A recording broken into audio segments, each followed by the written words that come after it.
சாந்தி. இன்றைக்கி நம்ம பார்க்கக்கூடிய ப்ராக்டிஸ், இன்றைக்கி தினம் ஒரு கருத்தில் நம்ம பண்ணக்கூடிய ப்ராக்டிஸ் நம்ம டைமை எப்படி கையாள போகிறோம், எப்படி மேனேஜ் பண்ண போகிறோம், அதான் பார்க்க போகிறோம். ஸோ நேரத்தை நம்ம எப்படி கையாளுறது. ஸோ நிறைய வாட்டி நம்மளுக்கு என்ன ஃபீலிங் வருது அப்படின்னா, நேரம் நம்ம வேஸ்ட் பண்ணுறோம், என்னோடய நேரம் வேஸ்ட் ஆகிடுது, நான் எப்படி அதை நேரத்தை சேவ் பண்ணுறதுன்னு எனக்கு தெரியல, எப்படி நான் கரெக்டாக என் டைமை யூஸ் பண்ணுறதுன்னு எனக்கு தெரியல அப்படின்னு நம்மளுக்கு நிறைய வாட்டி கேள்விகள் வருது. அந்த மாதிரி ஃபீலிங் நம்மளுக்கு வருது. ஆனால் இன்றைக்கி நம்ம முழு நாளும் இந்த நேரத்தை நம்ம சேமிக்க போகிறோம். நேரத்தை நல்ல விதமாக யூஸ் பண்ண போகிறோம். ஸோ நேரம் நம்ம எப்போவுமே நம்மளுடைய திங்கிங்கோட கனெக்ட் ஆகிருக்கு. நம்ம யோசிக்கிறதுக்கும் நம்ம நேரத்துக்கும் பெரிய ஒரு கனெக்ஷன், ரிலேஷன்ஷிப் இருக்குது. இப்போ நீங்கள் பார்த்தீங்க அப்படின்னா, நான் ஒரு விஷயத்தை ரொம்ப நேரம் யோசிக்கிறேன் அப்படின்னா, அப்போ நீங்கள் டைம் செக் பண்ணிங்கன்னா டைமும் அதில் வேஸ்ட் ஆகுது. இப்போ நீங்கள் சும்மா உங்கள் ஃபோனில் ஸ்டாப் வாட்ச் போட்டு பாருங்கள். ஒரு விஷயத்தை நீங்கள் யோசிக்க ஆரம்பிக்கிறதுக்கு ஸ்டாப் வாட்ச் ஆன் பண்ணுங்கள்.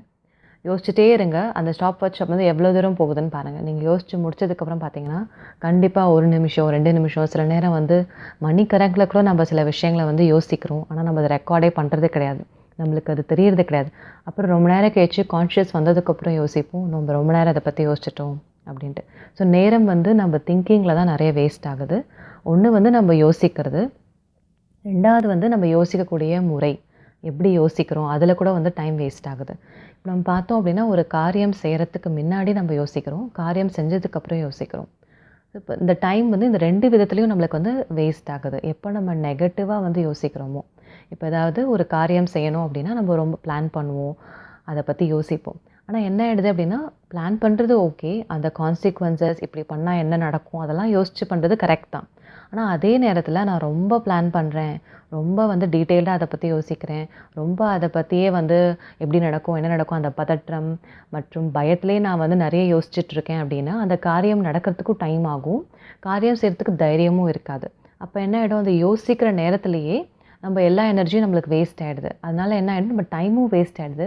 இப்போ பாருங்களேன், ஒரு நல்ல விஷயம் செய்யணும் அப்படின்னு ஒரு எண்ணம் வரும்போது உடனே நம்ம அதை செஞ்சிட்டோம் அப்படின்னா நம்ம திருப்தியும் வருது, ஒரு சந்தோஷமும் கிடைக்குது. நம்ம ஒரு நல்ல விஷயம் செய்கிறோன்னு நினச்சி ஒரு 10 நாள் கழிச்சு இல்லை ஒரு வாரம் கழிச்சு அதை பற்றி யோசித்து பார்த்தோன்னா அந்த எனர்ஜி நம்மளுக்கு போயிடுது, அதை செய்யக்கூடிய ஒரு உற்சாகம் வர்றது கிடையாது. ஸோ நம்ம நேரம் இதில் தான் நிறைய வேஸ்ட் ஆகுது. காரியம் செய்கிறதுக்கு முன்னாடி நிறைய யோசிக்கிறதுனால ஒரு விதமான வேஸ்டிங், வீணாகிறது. ரெண்டாவது பார்த்தோம் அப்படின்னா, ஒரு காரியம் செஞ்சு முடிச்சிட்டோம், அதுக்கப்புறம் நம்ம என்ன பண்ணுவோம், நம்மளே குறை சொல்லிக்கிறது, நம்ம கரெக்டாக செஞ்சோமா, இந்த சாம்பாரில் உப்பு கரெக்டாக போட்டோமா, மீட்டிங்கில் கரெக்டாக பேசணுமா, நம்ம இந்த பர்சன் கிட்ட நல்லா பழகணுமா அப்படின்னு என்ன, ஒரு காரியம் முடிச்சதுக்கப்புறம் நம்ம அதை பற்றி நம்ம ரொம்ப யோசிக்கிறோம், கில்ட்டி ஃபீலிங் வருது, நம்ம ஜட்ஜ்மெண்ட் பண்ணுறோம். இதெல்லாம் என்ன ஆகுதுன்னா நேரம் அதில் கூட வேஸ்ட் ஆகுது. ஸோ நம்ம என்ன பண்ணணும் அப்படின்னா, ஓகே, ஒரு காரியம் நடந்து முடிஞ்சிருச்சு அப்படின்னா அது நடந்து முடிஞ்சிருச்சு, பாஸ்ட் இஸ் பாஸ்ட்டு, நான் எப்படி செஞ்சனோ அப்படி தான் செஞ்சுருக்கேன், ஓகேவா, அது எப்படி செஞ்சனோ அதை என்னால் மாற்ற முடியாது, அது செஞ்சு முடிச்சாச்சு. இந்த மாதிரி நான் ஒரு அக்செப்டன்ஸில் கொண்டு வந்தேன் அப்படின்னா நேரத்தை நான் வீணாக்க மாட்டேன். ஸோ நான் என்ன பண்ணணும் அப்படின்னா, இந்த மாதிரி ஒரு காரியத்துக்கு முன்னாடி இருக்கிற யோசனைகளையும் காரியத்துக்கு முடிஞ்சதுக்கப்புறம் யோசனைகளையும் குறைக்கணும்.